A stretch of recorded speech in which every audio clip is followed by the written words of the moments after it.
ऋतिक सिंह और ज्योति सिंह, जी हाँ, पवन सिंह की आँख के दोनों तारे हैं। एक पवन सिंह का भाई तो दूसरी पवन सिंह की पत्नी, लेकिन ये दोनों एक दूसरे को फूटी आँख नहीं सुहाते। कारण ये था कि जब पवन सिंह और ज्योति सिंह के रिश्ते बिगड़े थे तो ऋतिक सिंह ने उन्हें कुछ कह दिया था। कह इसलिए दिया था क्योंकि ज्योति सिंह भी कम नहीं थी। ज्योति सिंह ने भी मीडिया में पवन सिंह के बारे में वो बातें उछाली जिसकी एक्सपेक्टेशन उनका परिवार नहीं कर रहा था।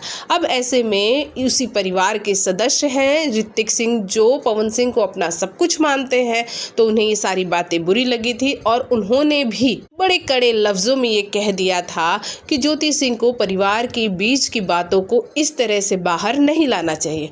बदले में ज्योति सिंह की तरफ से भी बहुत कुछ बोला गया, लेकिन अब मामला शांत हो चुका है। बिल्कुल उसी तरह से जैसे कि बड़े से बड़ी बातें, बड़े से बड़े घाव परिवार में प्यार से भर दिए जाते हैं, यही सेम चीजें हुई हैं। वैसे पवन सिंह के नामांकन के दिन इन दोनों के बीच की कड़वाहट भी मिट गई और अच्छा है, फैमिली में अगर आप एक साथ रहे तो कड़वाहट के साथ रह नहीं सकते।